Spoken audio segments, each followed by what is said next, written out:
Hello नमस्कार दोस्तों, आप सभी का स्वागत है एके डिफेंस एकेडमी में। मैं हूं अकरम।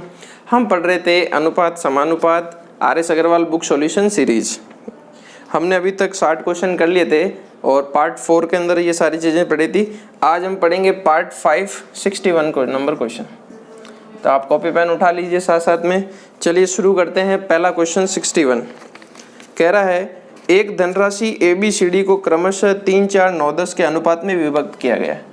यानी मेरे पास ABCD है, वो है 3, 4, 9 और 10 में। ठीक है, कहा गया है यदि C का भाग B के भाग से 2580 रुपये अधिक हो। असली मान कितना है? 2580। ये किसकी वजह से है कि C का भाग B के भाग से अधिक है। C का भाग कितना है? 9, B का भाग कितना है? 5। ये कितना अधिक है? तो आप बोलोगे कितना अधिक है? 5 अधिक है। यानी 2580 किसकी वैल्यू है? 5 की वैल्यू गुणा क्या ज्ञात करना है? A और D की कुल राशि। A और D की कुल राशि कितनी है?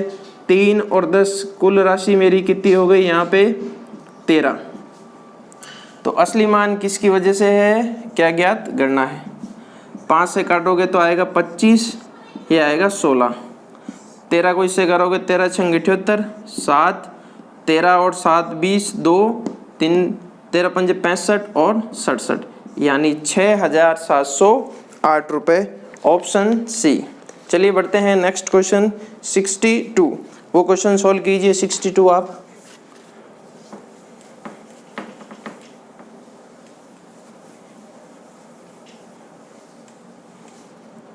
ठीक है, 62 क्या कह रहा है कि 1655 रुपये और 90 पैसे को अमित, विपिन और चंद्रा के बीच में इस प्रकार बांटा गया है। 3 बंदे हैं, एक अमित है, एक विपिन है और एक चंद्रा, और कुल रुपए कितने हैं? 1655 और 90 पैसे। फिर कह रहा है कि अमित को मिलने वाले प्रति 2 रुपये पर विपिन को 3 रुपये मिले। यानी अमित को अगर 2 रुपये मिले तो विपिन को कितने मिले? 3। और तथा विपिन को मिलने वाले 4 रुपये पर चंद्रा को 3 रुपये मिले। अगर विपिन को 4 रुपये मिलते हैं तो चंद्रा को कितने मिले? 3। तो अब रेशियो बराबर करने के लिए हम क्या करेंगे? यहाँ पे 3 से गुणा, यहाँ पे किससे गुणा? 4 से। इन दोनों का गुणा किया तो 8, इन दोनों का गुणा किया तो 12, इन दोनों का गुणा किया तो 9, यानी 8, 12 और 9 आ गए। अच्छा, असली मान कितना दे रखा है? 1655। ये किसकी वजह से है? कुल की वजह से। तो 12, 8 कितने हो गए? 8 और 12 20 और 9 29 गुणा क्या ज्ञात करना है? अमित का भाग। अमित का भाग कितना है? 8। ये पॉइंट हटाओ तो नीचे कितना है? 100, 0 से 0। 29 से काटो, 29 पंजे 145 आए कितने? 20। 29 साते 203 बचे 1 और ये 1। 8 से गुणा करोगे तो 8, 8 साती 56, 5, 8 पंजे 40 और 45 और नीचे 10, यानी आ गए 456 रुपये और 80 पैसे। ठीक है, अमित को कितने रुपए मिलेंगे? 456 रुपये। असली मान किसकी वजह से? क्या ज्ञात करना है। ठीक है, चलिए बढ़ते हैं नेक्स्ट क्वेश्चन।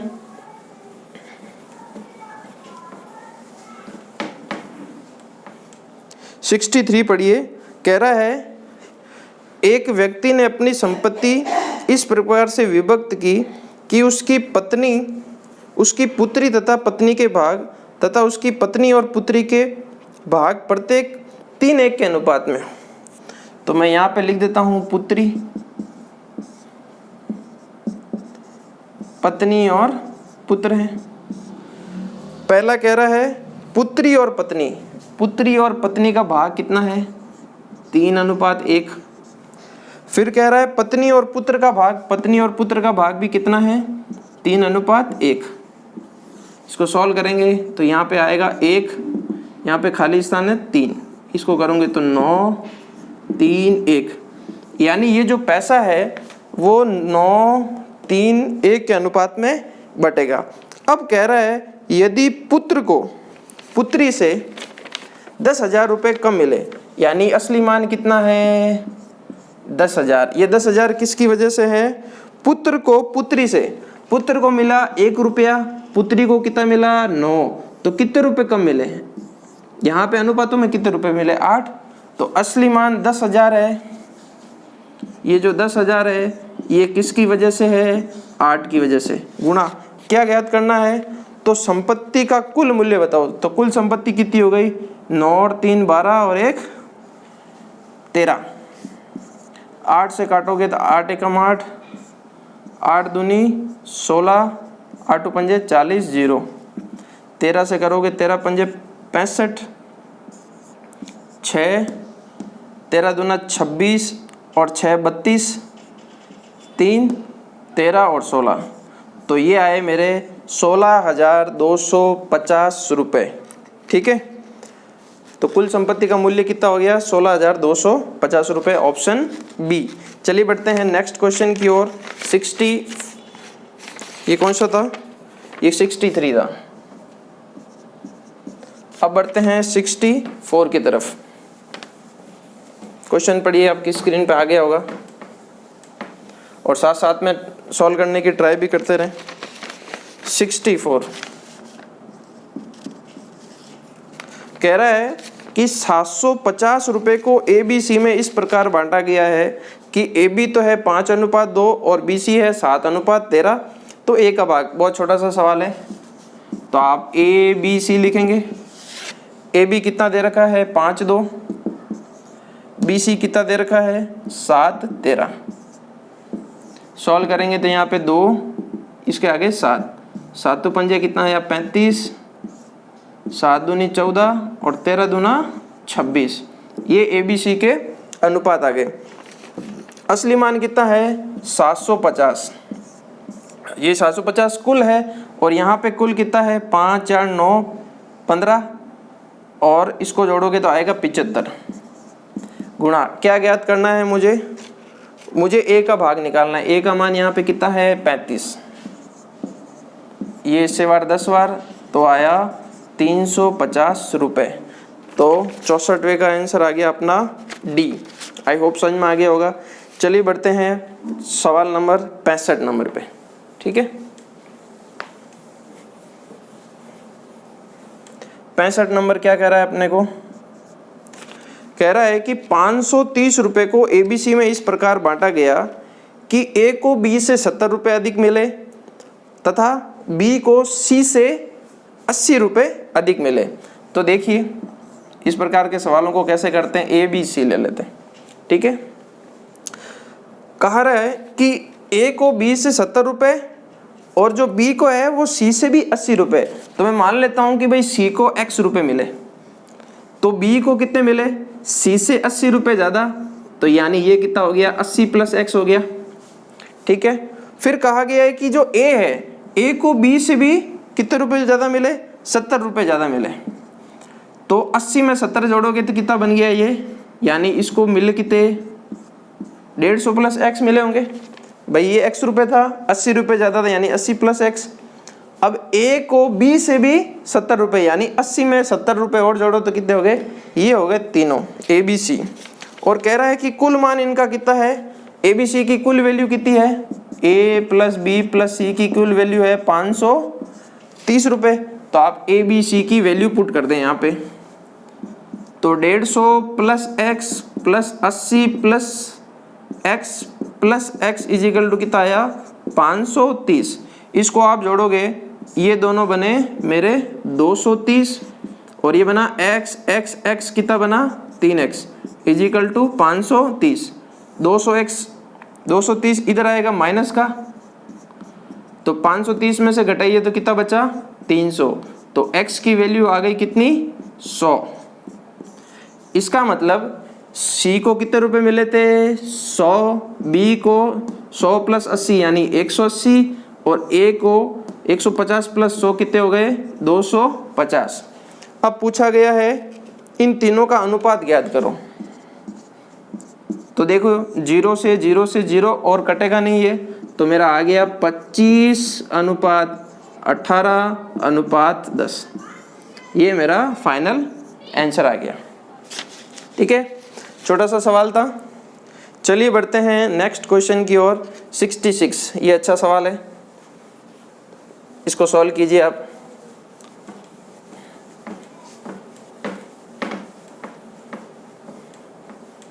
ठीक है, कह रहा है एक व्यक्ति 3,30,000 रुपए को अपनी पुत्री, पत्नी और पुत्र में इस प्रकार बांटता है कि पुत्री का 1/2 भाग। क्वेश्चन नंबर है 66। ये पुत्री है, पुत्री का 1/2 भाग, पत्नी के 1/4 और पुत्र के 1/5 भाग परस्पर बराबर हैं। तो ये बराबर है किसके? पत्नी का 1/4 और पुत्र का 1/5। आप इसको ऐसे भी लिख लें कि पुत्री का आधा, पत्नी का 1/4 और पुत्र का 1/5। अब ये मैंने आपको बेसिक के अंदर पूरा डिटेल से अच्छे से समझा रखा कि जब भी बराबर दे रखे हों तो जो ऊपर जो दे रखे होते हैं उनका मान नीचे वाली संख्या ही होती है। तो इसका मतलब पुत्री को 2 रुपये मिले, पत्नी को 4 और पुत्र को 5 रुपये मिले। तो पुत्री का भाग पूछा है, इसका मतलब असली मान कितना है? वो है 3,30,000। और ये किसकी वजह से है? 2, 6 और 5, 11 की वजह से। मुझे निकालना क्या है? पुत्री का भाग। पुत्री का भाग कितना है? 2। ये से कटेगा कितनी बार? 3 बार। 3 दूनी 6, यानी कितना आ गया? 60,000 रुपये।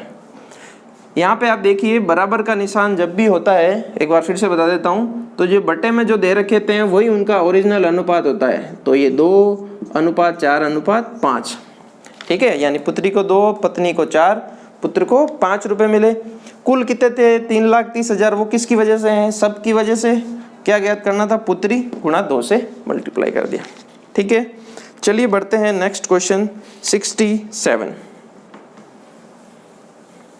ये भी छोटा सा सवाल है, वैल्यू सिस्टम से हो जाएगा। किसी धन को ए बी सी में 3, 5, 7 के अनुपात में बांटा गया है। तो ये मेरा ए है, बी है और सी है। किस अनुपात में? 3, 5, 7। फिर कह रहा है यदि सी का भाग ए के भाग से 1,600 रुपये अधिक है। ये जो सी का हिस्सा है वो सी का भाग किससे है? ए से। सी यहाँ पे 7 है, ए कितना है? 3। ये इससे कितना ज़्यादा है? 4। और इसका असली मान कितना दे रखा है? 1,600। असली मान कितना है? 1,600। किसकी वजह से है? 4 की वजह से। गुणा क्या ज्ञात करना है? तो बी का हिस्सा बताओ। बी का हिस्सा मेरा यहाँ पे कितना है? 5। तो ये 4 से कटा, 4 चौक 16, 4 पंजे 20। तो मात्र 2,000 रुपये बी के आएंगे। ठीक है, चलिए बढ़ते हैं नेक्स्ट क्वेश्चन 68।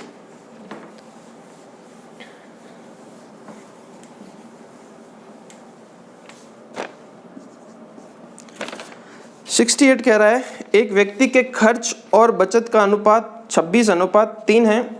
उसकी मासिक आय 14,500 रुपये हो तो बचत कितनी होगी? तो भैया ये लिख लिया मैंने खर्च और ये लिख ली बचत। खर्च इसका हो रहा है 26 रुपये, बचत हो रही है 3। तो मुझे बताओ आय क्या होगी? मतलब खर्च और बचत को जोड़ेंगे तभी तो कुल रुपए कमाएगा। तो कुल रुपए कितने हो गए? 29 रुपये। ठीक है, अब बोला उसकी मासिक आय का असली मान दे रखा है 14,500। 14,500 आय है, वो आय किसके बराबर है? 29 रुपये के बराबर। गुणा क्या ज्ञात करना है? उसकी मासिक बचत ज्ञात करो। बचत कितनी है? 3। तो 29 पंजे 145, 5 दिया 15। कितने रुपए आ गए? 1,500 रुपये। आई होप समझ में आ गया होगा। चलिए बढ़ते हैं नेक्स्ट क्वेश्चन 69।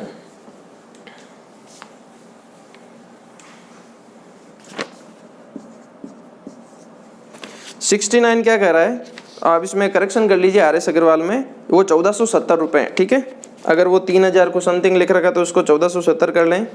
कहा गया है कि 1470 रुपये को ABC में इस प्रकार वितरित किया गया है कि प्रत्येक भाग में से 50 रुपये कम करने के बाद इनके भागों का अनुपात 1:3:2 हो जाता है।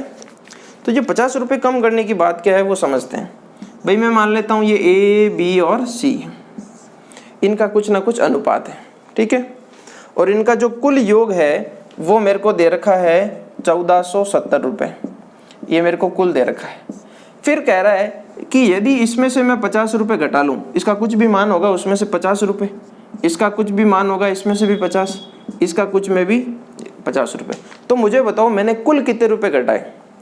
भाई इनका असली योग तो कितना है 1470 रुपये, पर ये कह रहा है कि यहाँ से भी 50 रुपये उठा लूँ, यहाँ से भी और यहाँ से भी, तो कुल मैंने कितने रुपये कम कर दिए 150 रुपये।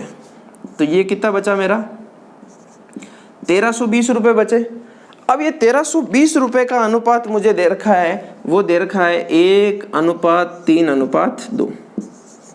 फिर मेरे से पूछा गया है C द्वारा प्राप्त धन बताओ, तो मुझे बताओ असली मान कितना है 1320, ये किसकी वजह से 3 और 1 4 2 6 की वजह से है। मुझे क्या निकालना है C का हिस्सा यानी 2, तो 6 से इसको काटोगे तो 6 दूनी 12, 6 दूनी 12 0, ये मेरा आया 440 रुपये, यानी C का हिस्सा आया मेरा 440 रुपये। पर ये मेरा आंसर अभी नहीं है। क्यों नहीं है, ध्यान से समझो। ये कह रहा है कि 50 रुपये घटाने के बाद में ये आया है, तो जो कुल रुपए थे शुरुआत में वो मेरे पास कितने थे, तो आप कहोगे 440 और 50 रुपये घटाए वो वापिस जोड़ दूं, इसका मतलब उसके पास कुल कितने रुपए थे 490 रुपये। ऑप्शन C, ठीक है। चलिए बढ़ते हैं नेक्स्ट क्वेश्चन 70 नंबर।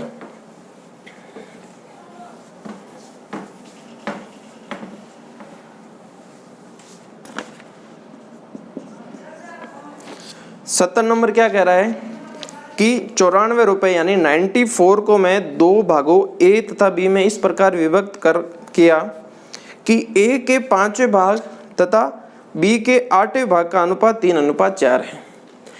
A का 5वां भाग क्या होता है वो समझ लीजिए, ये A है, इसका 5वां भाग यानी 1/5 तथा B का 8वां भाग, ये जो B है B का 8वां भाग मतलब 1/8 भाग, और इनका अनुपात मुझे दे रखा है 3:4, तो मैं डायरेक्ट लिख दिया मैंने। तो मुझे बताइए, ये इसको ऐसे लिख लीजिए A/5 और ये B/8 = 3/4।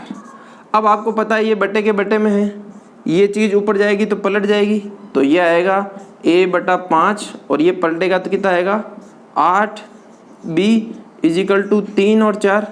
अब आपको पता है ये 5 गुणे में है, बराबर के उधर जाएगा तो भाग में है, बराबर के उधर आएगा तो किस में चला जाएगा, तो इसको लिख लीजिए AB, वो क्या जाएगा 5 यहाँ आएगा तो 3 पंजे 15 और 8 चौक 32, यानी A का मान 15, B का मान 32। कहा गया है A का मान बताओ, तो मुझे बताओ असली मान कितना था। 94 को किस हिसाब से बांटा गया 47 में, और A का हिस्सा कितना है 15, तो ये इससे कटेगा 2 बार, 15 दूना 30, ये इसका आंसर हो गया ऑप्शन B। आई होप यहाँ तक समझ में आ गया होगा, और इसका जो नेक्स्ट 71 से 81 है वो हम नेक्स्ट वीडियो में जानेंगे, ठीक है। All the best.